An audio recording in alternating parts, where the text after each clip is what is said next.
बहुमत की सरकार 26 अप्रैल को दूसरे चरण का मतदान होने जा रहा है। आपके हिसाब से ऐसे कौन से वो मुद्दे हैं कि जो जनता बीजेपी को वोट जिनको लेकर करें? देखिए, भारत दुनिया का सबसे बड़ा लोकतंत्र है। लोकतांत्रिक मूल्यों के साथ जीते हुए जनता जनार्दन की सेवा और उनके आकांक्षा के अनुरूप विकास के कार्य हो सकें, ये पहली बार देश के अंदर देखने को मिला है। विकास और विरासत का एक अद्भुत समन्वय प्रधानमंत्री मोदी जी की पहचान है और इस दिशा में जो कार्य हुए हैं वो अद्भुत है। हम लोग जब जनता से इन मुद्दों पे चर्चा करते हैं तो पब्लिक का रिस्पांस भी इस बात को लेके आता है, देखने को मिलता है। खासतौर पर जिन मुद्दों पर पब्लिक का बेहतर समर्थन मिल रहा है, एक इंफ्रास्ट्रक्चर का हाईवे लगभग दुगने हुए हैं। यानी देश के अंदर 70 वर्षों से अधिक समय तक जितने हाईवे थे, आजादी के पहले और आजादी के बाद 2014 तक, मात्र 10 वर्ष में उसके लगभग दोगुने हाईवे का निर्माण इस दौरान हुआ। एयरपोर्ट देश के अंदर 2014 तक मात्र 74 एयरपोर्ट थे, आज 150 से अधिक एयरपोर्ट हैं। एम्स, कांग्रेस के समय एक एम्स बना। सरदेव अटल जी ने अपने समय में 6 नए एम्स की स्थापना की आधारशिला रखी और मोदी जी के समय 7 एम्स से बढ़कर के आज संख्या 22 हो गई है। ऐसे ही IIT, IIM, IIIT, इन सब के विस्तार के लिए 1 डिस्ट्रिक्ट 1 मेडिकल कॉलेज, हर घर नल की योजना, ये विकास की एक नई गाथा और विकसित भारत की आधारशिला इसके माध्यम से देश के अंदर बनी है। तो पहली बार देश ने विरासत का सम्मान भी सरकार के स्तर पर होते हुए देखा है और ये अद्भुत है। आपने उसकी मिसाल देखी होगी, काशी में काशी विश्वनाथ धाम, महाकाल में महालोक का निर्माण, उत्तराखंड में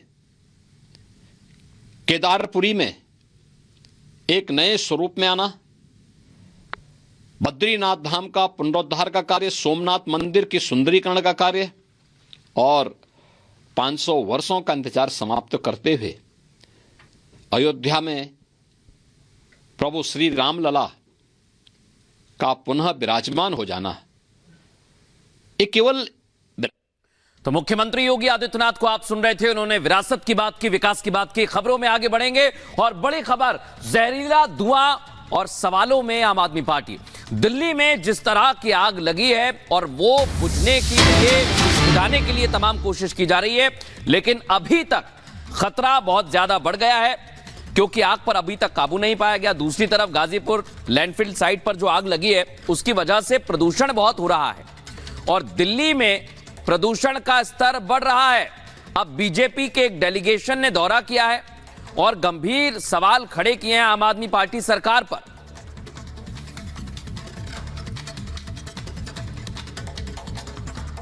क्या लगता है कि किसकी कमी है इसमें? लूट, भ्रष्टाचार और कमिटमेंट, ये 3 है इसमें कारण। नियत नहीं है काम करने की। 25 मशीनें यहाँ हैं जिनका काम है कूड़े को डिस्पोज ऑफ करना, आधी से ज्यादा खराब पड़ी है। वो फायर ब्रिगेड की गाड़ी देखिए, जब तक वो खराब हो गई, कल आई थी, जब तक हटेगी नहीं दूसरी गाड़ी जा नहीं सकती, तो आग बंद कैसे होगी? वो भी अरविंद केजरीवाल सरकार की तरह डायलिसिस पे है। पूरा का पूरा सिस्टम ठप है, डिसीजन लेने वाला कोई है नहीं। स्थायी समिति का निर्माण हो जाता, नई कंपनी को टेंडर मिल जाता, तब तक ये काम खत्म हो जाता। लेकिन 2023 का वादा अरविंद केजरीवाल ने किया था, क्या हुआ इस वादे का? सिर्फ सत्ता कैसे पानी है, झूठ कैसे बोलना है, ये अदा अरविंद केजरीवाल और आम आदमी पार्टी से सीखनी लेकिन चाहिए। राजनीति करने के आरोप अब वो आप लोगों पर लगा रहे हैं। वो कह रहे हैं कि नेचुरल चीज है, गैस उत्पन्न हुई, उससे आग लग गई। अभी तो जो बयान आया उनका कि कल बड़ी गर्मी थी, अभी तो अप्रैल है हमारा। और सीधे चलेंगे हमारे सहयोगी जितिन हमारे साथ जुड़े हुए हैं, उनके पास जाना चाहेंगे। जितिन, बीजेपी का डेलीगेशन भी अब वहां पर पहुंच गया है, क्या कह रहा है?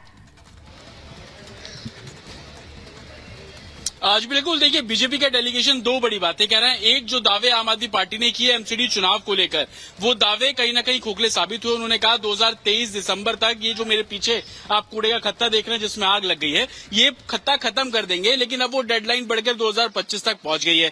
दूसरी बड़ी बात बीजेपी डेलीगेशन ने की कि 25 मशीनें हैं यहाँ पर जो कि कूड़े को डिस्पोज ऑफ करने का काम करती हैं। ज्यादातर मशीनें खराब हैं। अगर वो मशीनें चल रही होती तो जो पहाड़ आप अभी तस्वीरों में देख रहे हैं, ये पहाड़ कुछ कम किया जा सकता था। बीजेपी का यह भी आरोप है कि स्थायी समिति की नहीं बनाई गई। अगर वो बनाई गई होती तो इसको किस तरीके से खत्म किया जाए उसको लेकर भी काम किया जाना था। और चौथी बड़ी बात बीजेपी डेलीगेशन ने यह बोली कि दमकल विभाग की गाड़ियां जो यहां पर पहुंच रही थी उसमें से एक गाड़ी खराब हो गई, तो फायर डिपार्टमेंट की भी कहीं ना कहीं मेंटेनेंस को लेकर दिल्ली सरकार संजीदा नहीं है। इस तरीके के आरोप बीजेपी डेलीगेशन लगाता हुआ नजर आया। साफ तौर पर यह कह रहे हैं कि जो दावे यानी किए गए वो समझा जा पूरे सकता नहीं है कि समस्या बड़ी है और अब इस समस्या के समाधान की तरफ काम हो रहा है। वापस लौटेंगे जितिन, एमसीडी के चुनाव से पहले कूड़े के पहाड़ को लेकर दिल्ली में जमकर सियासत हुई थी। मुख्यमंत्री अरविंद केजरीवाल ने 6 सितंबर 2023 को उस समय गाजीपुर में कूड़े के पहाड़ का दौरा करके साफ सफाई के दावे और वादे दोनों किए थे। आपको सुनाते हैं कि आखिर उस समय मुख्यमंत्री अरविंद केजरीवाल ने क्या कहा था। यहाँ पे लगभग 80-90 लाख टन कूड़ा है टोटल, लेकिन यहाँ पे गति जो है वो बहुत स्लो है। अभी तक टारगेट के हिसाब से 15 लाख टन कूड़ा उठ जाना चाहिए था, लेकिन बताया जा रहा है कि केवल 5.25 लाख टन कूड़ा उठा है। अभी प्लान ये था, अभी जो मुझे अंदर बताया गया कि एक और पैरेलल एजेंसी को हायर करने का प्लान है, तो मैंने इन्हें कहा है कि एक की बजाय 2 और पैरेलल एजेंसीज को हायर कर लिया जाए ताकि स्पीड जो है वो स्पीड पकड़ सके और हम इसे जल्द से जल्द कूड़े के पहाड़ को साफ कर सकें।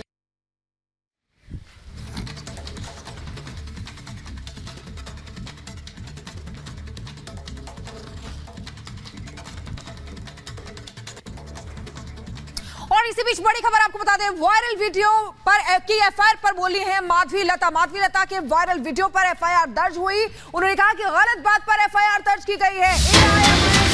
पर ये एफआईआर दर्ज की गई है। जितना भड़काना चाहते हैं भड़का लीजिए, सच को बाहर निकालने से नहीं डरूंगी, माधवी लता ने कहा है। माधवी लता के वायरल वीडियो पर बेगम बाजार थाने में केस दर्ज किया गया है। तो बड़ी खबर आपको बता दें, देखिए माधवी लता का वीडियो वायरल हो रहा था जिस पर एफआईआर हुई थी।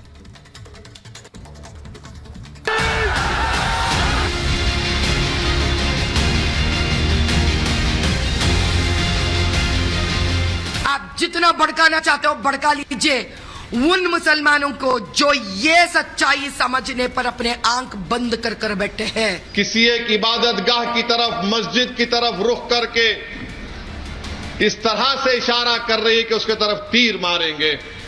ये जो बंदा मेरे ऊपर एफआईआर किया है, मुझे पता है ये भी इनका एक कीत तोता है।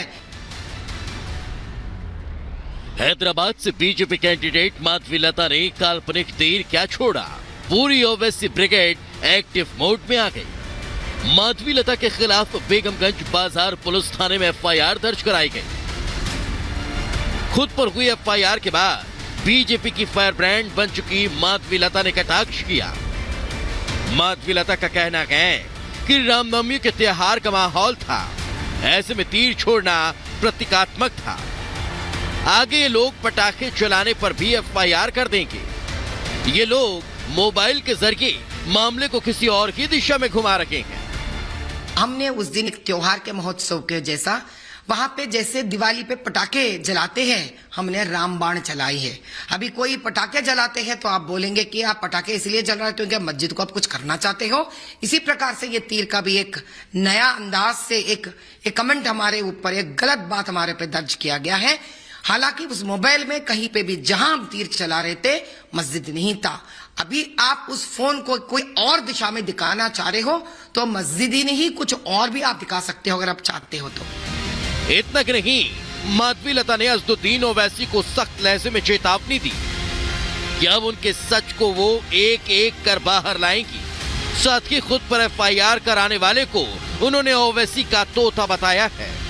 ये जो बंदा मेरे ऊपर FIR किया है, मुझे पता है ये भी इनका एक की तोता है। मुझे पता है इनका एक ऐसा बंदा है जो इनके नाचता है इनके इशारों पर। पता नहीं उसका क्या है, ये लोग डरा के करवा रहे, धमकी देकर करा रहे। लेकिन असद जी, मैं आज बता रही हूं, सारे जितने वक्फ बोर्ड के प्रॉपर्टीज आपने हड़पे ना, वो और मंदिरों के जमीन भी जितने भी कब्जा हुए, मैं पूरा बाहर निकाल रही हूं। घड़ी आपका शुरू हो गया।